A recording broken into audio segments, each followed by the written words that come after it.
The title pretty much says it all, but here are some more details. My boyfriend of 6 months and I have had a pretty cut and dry relationship up to this point. I've always been what some people would call quirky, so pranks are sort of my bread and butter. He, John, has expressed that he really likes this part of me, and I'm just happy to be with someone who can handle all of my zest, LOL. Sometimes I worry that he doesn't actually think I'm as funny as he says, but he always reassures me that this is not the case. One of the ways we really like to express our humor to each other is in the bedroom. For example, I love to do impressions of mostly Disney characters, such as the paperwork lady from Monsters, Inc. Haha. He sometimes does them too, but he's not that good at voices. So here's where I think I may have taken it too far. I recently bought a sewing machine to try and make cosplay costumes and stuff, but something dawned on me as I was messing around with it. This was the plan. We oftentimes sexy times with a habitual back rub massage sort of thing, and we switch off. And then we progress into French kissing, and then full-blown you-know-what. One very important fact to tell you is that John does in fact wear glasses, so I will usually make a point to take them off and put them on the table for safety. During this particular romp in the hay, I got a really funny idea about how to take his glasses off next time, and I couldn't stop laughing. He asked me what I was laughing at because he has some insecurity about his appearance, but I assured him that it was nothing like that. We had our fun and John went home, but all I could think about was this plan. So the next day I went to the fabric store and bought a bunch of skin-colored felt and wire framing and cotton and got to work creating a Muppet-style version of my boyfriend to put his glasses on next time we started getting dirty style. Honestly, the thing was looking pretty good, and I even found some clothes at Goodwill that were his style. I dressed the puppet in the clothes, hid them under my collection of Squishmallows that's in my room, and invited him over. To spare you all the explicit details, we did start kissing and taking clothes off and stuff, but my hands were shaking as I reached up to grab his glasses. Instead of putting it on my nightstand, I made a point to say something like, "I'm just gonna put these right here," as I stretched over to the Squishmallow that was covering the puppet boyfriend's head and put the glasses right over his felt eyes. He got confused, I think, and looked back to where I put the glasses and sat up, as a felt version of his face. Very easily identifiable, by the way. John has red hair and a mustache, so the glasses on top left little question of who this could be. He was silent for a second, then said, "Is that supposed to be me?" as I was laughing. I said something like, "Do you like it?" as I took it out of the Squishmallow pile and revealed the entirety of Muppet John. "Oh, did you make that?" he asked, and I stood it up off the bed and asked him to stand next to it. "See? It's just like you, basically," I said, but he still wasn't laughing that much.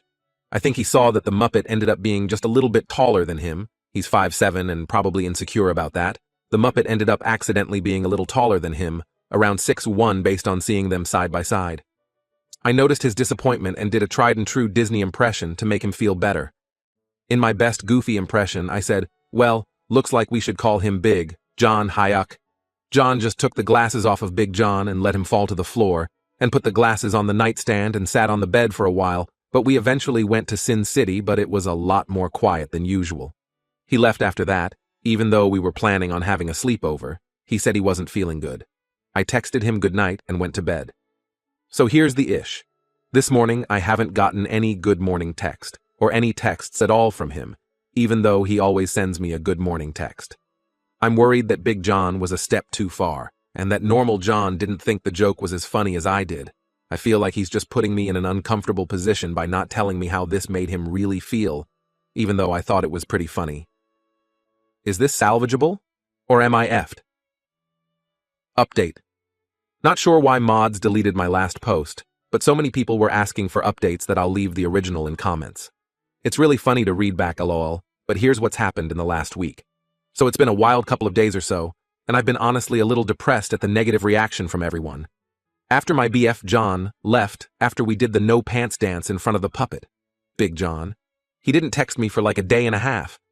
I was really starting to get worried and believe some of the comments that I was a serial killer. I was so sad that I didn't even want to look at the sewing machine to make my custom Disney ears with because it just reminded me of Big John. Speaking of Big John, I hung him in the closet so I didn't have to look at him. I was so ashamed. I was drawing when my phone buzzed and I saw it was finally John. All it said was, "Hey, can we talk?" I was super nervous and he came over to my place. It was awkward at first because it has been so long since we saw or talked to each other, and I honestly thought things were going to end. especially after reading all the comments. However, he apologized for his behavior and told me something that cleared things up. So apparently his mom has been cheating on his dad with multiple younger men for years, and he and his dad just found this out the other day, the day I made Big John. He wasn't upset about Big John at all. I could tell he was still upset, and my instincts were saying I should do a Disney voice, but I considered the comments from the last post and decided just to say, "I'm sorry that happened to you. I hope your family is okay." Then, the most surprising part, he said, "I'm sorry to," and then, in his adorably not very good singing voice, sang, "Big John never bothered me anyway. I have something for him, actually," and brought out one of his favorite slap bracelets that his mom got him as a kid. He pulled me into a hug, and we danced like we were Cinderella and Prince Charming boyfriend. He tried to dip me, but he's not very strong, so it created a funny moment where we kissed, and then he led me to my royal suite. And well, you can probably guess the rest. We got on the bed, and normal John had some smears on his glasses after kissing. He asked if there was anywhere or anyone that he could put these on. I brought out Big John, and his hand fell off. But it was like a fairy tale romance when normal John placed the glasses on Big John's cute nose. So for now, it seems like a happy ending. DDD! I'm sorry I didn't post any pics with the original post, but after seeing John's reaction, I was so embarrassed, and some of the comments were so mean that I wanted to just destroy Big John and never think of him again. But there were some very kind people who sent me private messages that made me feel a lot better and proud of my quirkiness, which could very well be autism, as some commenters have stated, getting a test in a couple weeks. Also, stop thinking I would use Big John for the devil's tango. He is strictly an awesome way for normal John to have somewhere to put his glasses. So after all this time, I've gained the courage to share Big John with you all like you've asked. I was happy with how it turned out, and even happier that my beloved loved him as well. Here's some pics of Big John. Story 2. AIT for banning my wife from naming our baby after her dead best friend. Long story short, my 28M wife, 28F, is estranged from her family and has been since a teenager. She met Ava as in school, and they were inseparable with Ava, letting my wife stay over a lot, as well as providing a constant source of support. I met my wife at university. Unfortunately, Eva died suddenly a year into our relationship. I had met her a few times, and she was lovely. My wife was understandably devastated. 2 years ago, we married, and she took my last name, Brown. Our baby girl is due in the spring, and understandably, my wife wants to honor Eva in her name. This is something that she has said throughout the relationship. I was happy with the idea of honoring her, and we have discussed baby names throughout the relationship and pregnancy. The leading name we were tossing about was a place name that had significant memories to them. Yesterday she came up to me and said that she had a dream about Eva asking her to remember her by her name.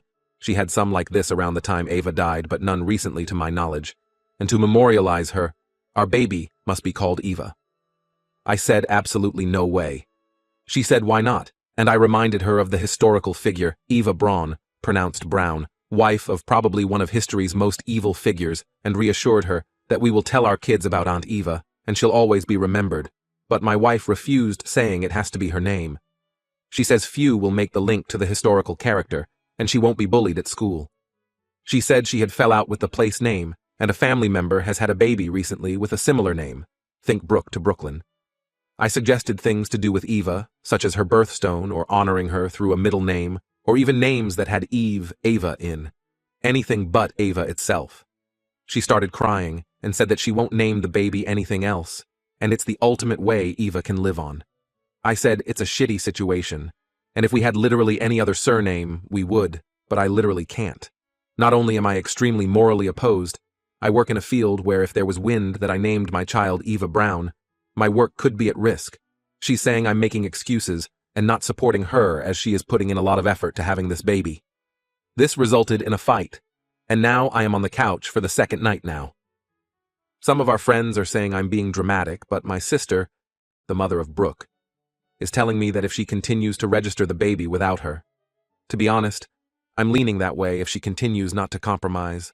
I'm really not sure what to do. Ida, for not wanting to name my baby Eva? Update. Hi all. It's been a while and I didn't realize I was still logged into this account. I didn't expect my ATA post to blow up so much. and I'd like to thank you all for your comments. They really gave me food for thought. Well, soon after posting, I called up Eva's sister, Rose, as my wife, Lou, is really close to her, and explained the situation. I know I shouldn't get people involved in marital matters, but Rose's opinion really matters to Lou, especially when Eva is involved. Rose agreed with me that naming a daughter Eva Brown would be harmful, and she mentioned something that we believed to be a game changer. One thing you must know about the late Eva, dear reader, was that she was a writer. She kept journals, which her sister held on to after her death. In one of these journals was a baby name list, where she gave 5 names for a girl and 5 names for a boy. Rose held on to these names when she was having children. One of her sons is named the top boy name, but she is done now and wants to give it to my wife. But we believed we have to introduce this carefully, so we launched a game plan. The next day, I sat down with Lou and said on no uncertain terms would our daughter be called Eva. Brown is the only surname we have, and Eva is not something I'd feel comfortable pairing with it. As I mentioned in comments, my wife is estranged from her family and often jokes that we got married so young, at 22, so she could get rid of her maiden name. She agreed that our child will take our married name, but continued to stress about forgetting Eva. I also mentioned that by naming a child Eva, you'd be pressuring that child to live on for dead Eva, and that's a big burden for young shoulders. My cousin was named after a dead relative, and my grandparents often compared him to that relative, and that's not something I want for my own child. That seemed to resonate, and she admitted that pregnancy was bringing up old feelings, as she and Eva always said that they'd be pregnant together. I suggested therapy, and she started therapy last week. I then talked about mine and Rose's conversation, and she was very interested. We agreed that it would be lovely giving Eva the opportunity to name a child, knowing it was something she was seemingly passionate about, and have narrowed it down between 2 of the 5 girl names. Turns out the girl had taste. Being able to discuss baby names and thinking about our daughter as her own person has been a blessing, and I can see my wife is on the mends.